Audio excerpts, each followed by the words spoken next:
Hello everyone, most welcome our YouTube channel as a job update પર. આપણે lab technician 1 થી 13 chapter જોયા છે. આજે જોવાનું છે ચેપ્ટર નંબર 14 કે જે દ્રશ્યમાન સ્પેક્ટ્રોસ્કોપી ઉપર છે. તો આપણે દ્રશ્યમાન સ્પેક્ટ્રોસ્કોપીમાં ટોપિક જોઈએ તો એમનું દ્રશ્યમાન સ્પેક્ટ્રોસ્કોપીનો પરિચય, બીઅર લેમ્બર્ટનો નિયમ, ઇન્સ્ટ્રુમેન્ટેશન જેમાં પ્રકાશના સ્ત્રોત, ઓપ્ટિકલ સિસ્ટમ, વેવલેટ સિલેક્ટર, પ્રકાશ સંવેદનશીલ ઉપકરણ, ફોટોમેટ્રીની ચોકસાઈ અને ભૂલ, દ્રશ્યમાન સ્પેક્ટ્રોસ્કોપીની ફોરેન્સિક રસાયણશાસ્ત્રમાં ઉપયોગિતા. આટલા ટોપિક વિશે આપણે ડિટેલમાં જોયું હતું થિયરી લેક્ચરમાં. જો તમે જોયું ન હોય તો આપણે થિયરી લેક્ચર જે છે પ્લેલિસ્ટ ઉપર બનાવેલું છે, તો તમે લોકો વિઝિટ કરી લેજો. દ્રશ્યમાન સ્પેક્ટ્રોસ્કોપી, વિઝિબલ સ્પેક્ટ્રોસ્કોપી. દ્રશ્યમાન સ્પેક્ટ્રોસ્કોપીની કયા ક્ષેત્રમાં પ્રકાશ પર આધારિત છે? તો આન્સર આવશે વિઝિબલ. બીયરની લેમ્બર્ટનો નિયમ ક્યાં લાગુ પડે છે? તો કે પ્રકાશના શોષણ માટે. બીયર લેમ્બર્ટનો નિયમ પ્રમાણે એબ્સોર્પ્શન્સ કઈ રીતે સંબંધિત છે? તો કે સાંદ્રતા અને માર્ગ લંબાઈ સાથે સીધો સંબંધ છે. બીયર લેમ્બર્ટ નિયમનું સમીકરણ કયું છે? તો કે A=ECL, આપણને બધાને ખબર છે. દ્રશ્યમાન સ્પેક્ટ્રોસ્કોપી માટે પ્રકાશનું તરંગ લંબાઈ ક્ષેત્ર કેટલું હોવું જોઈએ? 400 થી 700 નેનોમીટર. દ્રશ્યમાન સ્પેક્ટ્રોસ્કોપીમાં પ્રકાશનું સ્ત્રોત સામાન્ય રીતે કયું હોય છે? તો કે ટંગસ્ટન લેમ્પ. વેવલેન્થ સિલેક્ટર તરીકે કયું ઉપકરણ વાપરવામાં આવે છે? તો કે ફિલ્ટર અથવા તો મોનોક્રોમેટર.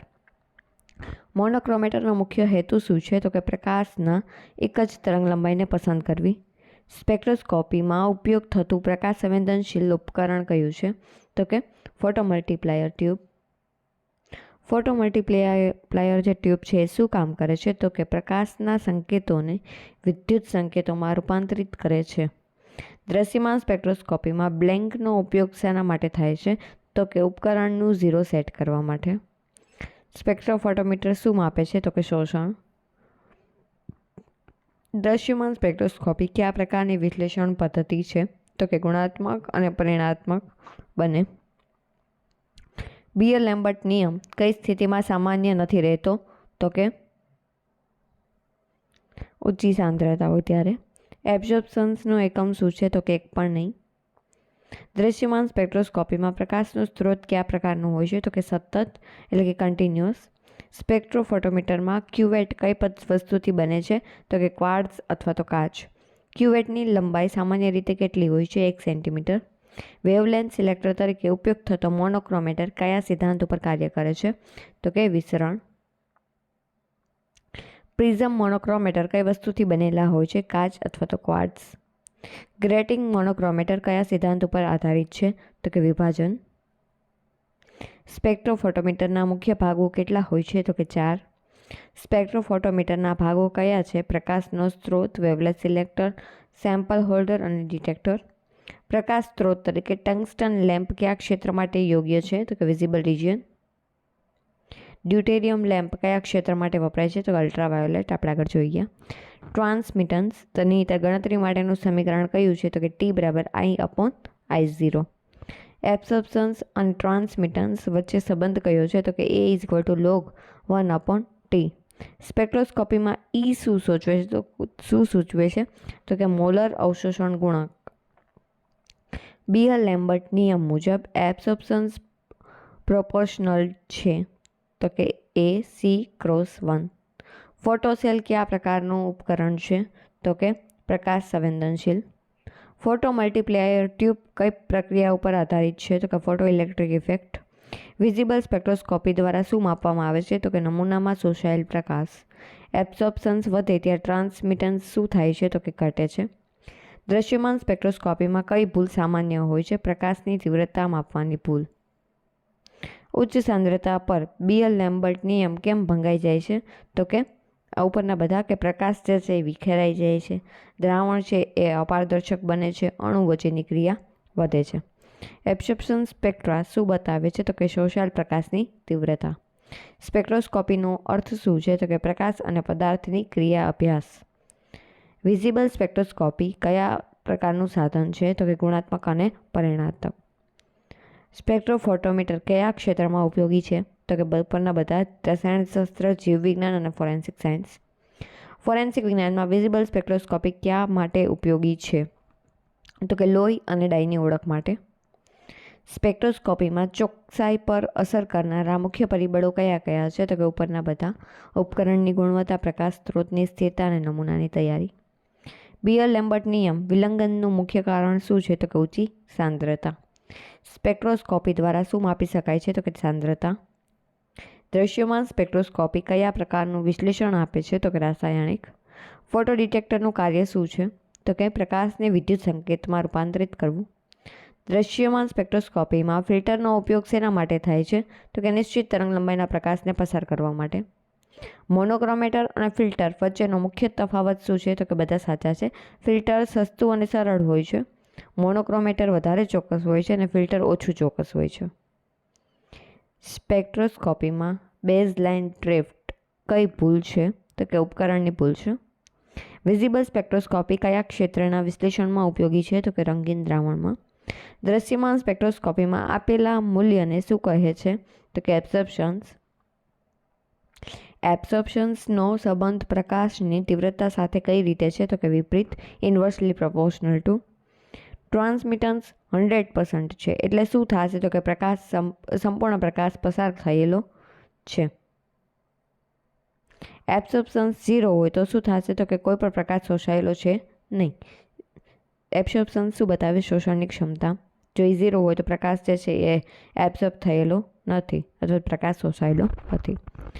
દ્રાવણ વધારે ગાઢ હોય તો એબ્સોર્પ્શન શું થશે? તો કે વધશે. સ્પેક્ટ્રોફોટોમીટર કઈ એકમમાં એબ્સોર્પ્શન્સ બતાવે છે? તો કે એબ્સોર્પ્શન્સનો કોઈ એકમ હોતો નથી. દ્રશ્યમાન સ્પેક્ટ્રોસ્કોપી મુખ્યત્વે કયા પ્રકારના સંયોજન માટે ઉપયોગી છે? રંગીન સંયોજન માટે. વિઝિબલ સ્પેક્ટ્રોસ્કોપીમાં વિપરીત સૌથી સામાન્ય તરંગલંબાઈ કેટલી હોય છે? તો કે 500 નેનોમીટરની આસપાસની. સ્પેક્ટ્રોસ્કોપી દ્વારા કયા પ્રકારની રાસાયણિક પ્રક્રિયાની તપાસ કરી શકાય છે? તો કે ઓક્સિડેશન રિડક્શન. સ્પેક્ટ્રોસ્કોપીમાં ડિટેક્ટર તરીકે કયા ઉપકરણો વાપરવામાં આવે છે? ઉપરના બધા. ફોટોસેલ છે, ફોટો મલ્ટીપ્લાયર ટ્યુબ છે અને ફોટોડાયોડ. ફોરેન્સિક વિજ્ઞાનમાં સ્પેક્ટ્રોસ્કોપી કઈ માટે મદદરૂપ બને છે? તો કે ઉપરના બધા. લોહીનું નિદાન છે, ડાય અને પેન્ટની ઓળખ છે અને ફાઇબરની તપાસમાં. વિઝિબલ સ્પેક્ટ્રોસ્કોપી કયા સિદ્ધાંત ઉપર આધારિત છે? તો કે પ્રકાશનું શોષણ. બીઅર-લેમ્બર્ટનો નિયમ કયા બે વૈજ્ઞાનિક દ્વારા પ્રસ્તાવિત થયો હતો? બીઅર અને લેમ્બર્ટ. બીઅર-લેમ્બર્ટ નિયમના ઉપયોગથી શું માપી શકાય છે? તો કે અજ્ઞાત દ્રાવણની સાંદ્રતા. સ્પેક્ટ્રોસ્કોપીનું પરિણામ ગ્રાફમાં કેવી રીતે રજૂ થાય છે? તો કે બંને, એ વિરુદ્ધ લેમ્બડા અને ટી વિરુદ્ધ લેમ્બડા. એબ્સોર્પ્શન સ્પેક્ટ્રા સામાન્ય રીતે કેવી રીતે દેખાય છે? તો કે શોષણના ટોચો ધરાવે છે. લાલ રંગનું દ્રાવણ કયા રંગનું પ્રકાશનું વધારે શોષે છે? તો કે વાદળી. સ્પેક્ટ્રોફોટોમીટર દ્વારા માપવામાં આવતા ડેટા કયા રૂપમાં હોય છે? તો કે વિદ્યુત સંકેત. સ્પેક્ટ્રોસ્કોપીના ઉપકરણમાં રેફરન્સ સેલનો ઉપયોગ શેના માટે થાય છે? તો કે નમૂનાની સરખામણી માટે. સ્પેક્ટ્રોસ્કોપીમાં ડિટેક્ટર નોઇઝ શું છે? તો કે ઉપકરણમાં ઉત્પન્ન થયેલો વિદ્યુત ખલેલ. સ્પેક્ટ્રોસ્કોપીમાં કેલિબ્રેશન કર્વ શેના માટે ઉપયોગી હોય છે? તો કે અજ્ઞાત દ્રાવણની સાંદ્રતા નક્કી કરવા માટે. વિઝિબલ સ્પેક્ટ્રોસ્કોપી દ્વારા ધાતુ આયનનો અભ્યાસ કઈ રીતે થાય છે? તો કે રંગીન કોમ્પ્લેક્સ બનાવીને. નીચેનામાંથી કયો ધાતુ વિઝિબલ સ્પેક્ટ્રોસ્કોપી તરીકે ઓળખી શકાય છે? તો કે Cu+2. Fe+3ની ઓળખ માટે સામાન્ય રીતે કયો રિએજન્ટ વપરાય છે? તો કે KSCN. Fe+3 અને KSCN ક્રિયા પછી દ્રાવણ કયો રંગ બતાવે છે? તો કે લાલ. કયા સંયોજનનું એબ્સોર્પ્શન્સ માપવા વિઝિબલ સ્પેક્ટ્રોસ્કોપીનો ઉપયોગ થાય છે? તો કે રંગીન સંયોજન. વિઝિબલ સ્પેક્ટ્રોસ્કોપીથી દ્રાવણમાં શું નક્કી કરી શકાય છે? તો કે તેમની સાંદ્રતા. દ્રાવણનું રંગ કઈ તરંગલંબાઈ પર અવશોષણ દર્શાવે છે? તો કે પૂરક રંગની તરંગલંબાઈ પર.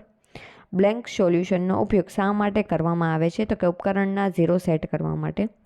વિઝિબલ સ્પેક્ટ્રોસ્કોપીમાં તરંગલંબાઈનો એકમ શું છે? તો કે નેનોમીટર. વિઝિબલ સ્પેક્ટ્રોસ્કોપી માટે જરૂરી ક્યુવેટ સામગ્રી કઈ હોવી જોઈએ? તો કે કાચ અને ક્વાર્ટઝ.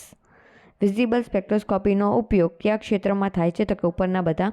રસાયણ, બાયોકેમિસ્ટ્રી અને ફોરેન્સિક. ફોરેન્સિક વિજ્ઞાનમાં વિઝિબલ સ્પેક્ટ્રોસ્કોપીનો મુખ્ય ઉપયોગ શું છે? તો કે લોહી અને ડાયની ઓળખ. વિઝિબલ સ્પેક્ટ્રોસ્કોપી દ્વારા દવા વિશ્લેષણ કઈ રીતે બનાવાય છે? તો કે રંગ પરિવર્તન માપી અને. વિઝિબલ સ્પેક્ટ્રોસ્કોપીથી અનનોન સેમ્પલની સાંદ્રતા કેવી રીતે નક્કી થાય છે? તો કે સ્ટાન્ડર્ડ કર્વ દ્વારા. સ્ટાન્ડર્ડ કર્વ બનાવવા માટે એબ્સોર્પ્શન્સ કયા સામે પ્લોટ કરવામાં આવે છે? તો કે કોન્સન્ટ્રેશન. બીઓ લેમ્બર્ટનો કાયદો ક્યાં સુધી માન્ય છે? તો કે નીચી સાંદ્રતા સુધી. ઊંચી સાંદ્રતા ઉપર તે અસર કરતો નથી.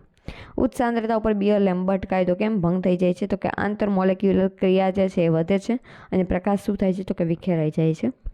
એબ્સોર્પ્શન્સ માપતી વખતે કઈ ભૂલ સામાન્ય હોય છે? તો કે સી બંને. ક્યુવેટ પર ફિંગરપ્રિન્ટિંગ અને દ્રાવણનું ખોટું માપન. ક્યુવેટ વાપરતા પહેલાં શું કરવું જોઈએ? તો કે સાફ કરવા જોઈએ અને તેને સુકવણી કરવી જોઈએ. સ્પેક્ટ્રોફોટોમીટર કેલિબ્રેશન કઈ રીતે થાય છે? તો કે બ્લેન્ક સોલ્યુશનથી 0 સેટ કરીને. વિઝિબલ સ્પેક્ટ્રોસ્કોપીનું મુખ્ય મર્યાદન શું છે? તો કે બિનરંગીય સંયોજન આપી શકતા નથી. બિનરંગીન સંયોજનના વિશ્લેષણ માટે કઈ પદ્ધતિ વાપરવામાં આવે છે? તો કે યુવી સ્પેક્ટ્રોસ્કોપી. જો એબ્સોર્પ્શન્સ વધે તો ટ્રાન્સમિશનનું શું થાય? તો કે ઘટે છે. જો ટ્રાન્સમિશન 100% હોય તો એબ્સોર્પ્શન શું થાય છે? તો કે 0. બીઓ લેમ્બર્ટ કાયદામાં એબ્સોર્પ્શન્સ કયા પરિમાણો પર આધારિત હોય છે? તો કે સાંદ્રતા, માર્ગની લંબાઈ, મોલર અવશોષણ ગુણાંક. ECT. વિઝિબલ સ્પેક્ટ્રોસ્કોપી કઈ પદ્ધતિનો એક ભાગ છે? તો કે સ્પેક્ટ્રોફોટોમેટ્રી. દ્રશ્યમાન સ્પેક્ટ્રોસ્કોપી કયા સિદ્ધાંત ઉપર કાર્ય કરે છે? તો કે પ્રકાશનું અવશોષણ. દ્રશ્યમાન સ્પેક્ટ્રોસ્કોપીમાં એબ્સોર્પ્શન શું માપે છે? તો કે શોષાયેલો પ્રકાશ. વિઝિબલ સ્પેક્ટ્રોસ્કોપી માટે સાધનની સામાન્ય ચોકસાઈ શું હોય છે? તો કે ±0.005 એબ્સોર્પ્શન યુનિટ. વિઝિબલ સ્પેક્ટ્રોસ્કોપીનો મુખ્ય હેતુ શું છે? તો કે દ્રાવણમાં રંગીન સંયોજનની સાંદ્રતા માપવી. આઈ હોપ કે તમને આ ચેપ્ટર યુઝફુલ થયું હશે. જો તમે ચેનલને સબસ્ક્રાઈબ ન કરી હોય તો પ્લીઝ ચેનલને સબસ્ક્રાઈબ કરજો, લાઇક, શેર, કમેન્ટ કરજો અને આપણે ટેલિગ્રામ ચેનલ જે છે જોઈન કરી લેજો કે જેમાં તમને આ બધી PDF મળી રહેશે. મળીએ આપણા નેક્સ્ટ લેક્ચરમાં.